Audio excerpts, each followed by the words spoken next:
My name is Bruce Buchanan. I work for Marine Scotland and I'm the coordinator for the Muses project. Muses is a 2-year Horizon 2020 funded project that's considering multi-use in European sea basins: the Baltic Sea, the Black Sea, the Eastern Atlantic, the Mediterranean and the North Sea. The Muses project has 3 main work streams. The first is looking at multi-use at the sea basin level, where we will consider both the drivers and the barriers. We will then look at a number of specific case studies within the sea basins. And finally, we'll pull the results from both of those work packages together into an action plan which will make recommendations for multi-use in the future. So the Muses project is comprised of 10 partners from across Europe. We have Scotland, Germany, Poland, Italy, the Netherlands, Greece and the Azores. And between us we're a mix of consultancies, academia and government bodies, which makes up a fairly good breadth and depth of knowledge for multi-use. Communications and engagement is a key part of the Muses project, not only under Horizon 2020 but is also part of our research methods.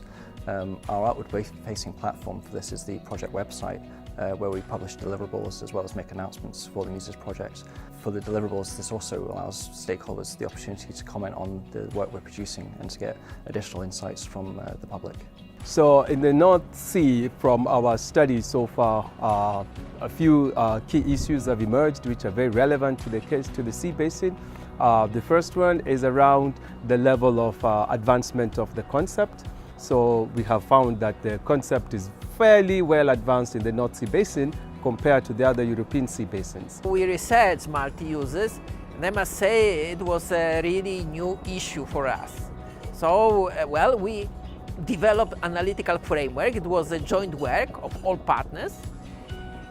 And since it was so exciting and so new, so we tried to find some cornerstones on anchors, and we had 3 of them.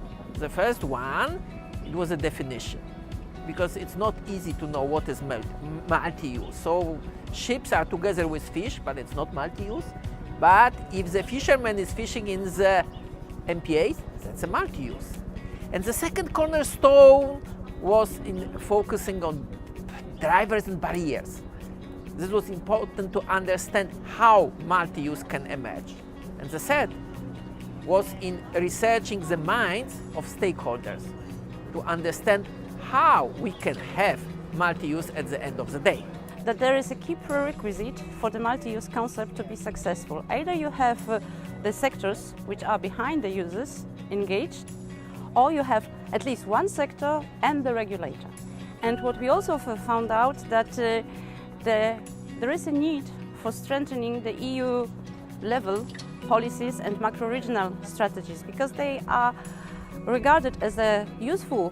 During the work, we engaged 180 stakeholders from different activities, while we have stakeholders directly involved in the multi-use from the Eastern Atlantic, North Sea and West Baltic.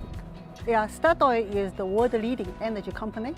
We have applied our 50 years experiments from oil and gas sector into offshore wind.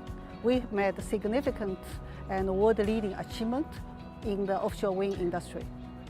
And we have passion for this blue growth, and we would like to advancing this multi-use technology and to accelerate this technology and work together with us to boost this blue growth, try to make the gap between the research to the demo project and to the practical projects. While in the UK and the Republic of Ireland, we have more, let's say, technological uses being driven by the offshore renewables. In France, Spain and Portugal, we have more soft combinations driven by tourism mainly. Our team at the University of Azores has been developing the sea basin analysis of the Eastern Atlantic, namely the analysis of the countries of France, Portugal and Spain, and also implementing 2 of the case studies for Portugal, one in the south coast of mainland Portugal, the Algarve region, and one in the Azores archipelago. For the case studies in the Northern Adriatic, conducted a workshop in October 2017 in Venice. gathering about 35 people to discuss about combinations between coastal maritime tourism and other maritime activities which are important in the Adriatic region, as fishery, aquaculture, underwater cultural heritage and environmental protection. We came up with the three most significant multi-uses in the Azores that were tourism and fisheries, tourism and underwater cultural heritage, and tourism with environmental protection. So one of the case studies explored the combination between offshore wind farms and commercial fisheries in the east coast of Scotland. So the case study identified benefits for all parties involved, including commercial fisheries, renewable energy industry representatives, as well as the government officials and society as a whole. Benefits for fisheries include the continuation of access to all sea areas relevant to fisheries interest, as well as the avoidance of unnecessary costs, economic costs that might incur to the fishery. In fact, the whole idea of multi-use is coming from the concept of spatial efficiency. Spatial efficiency means that you try to bring as many uses in one place together to make really good use of the given resources, and rather than thinking of different uses, sectors, maritime sectors separately, to think about what kind of combinations are possible. Well, coastal and marine activities are intensifying, putting additional pressure on marine environment as well as marine resources. Conflicts are becoming more imminent.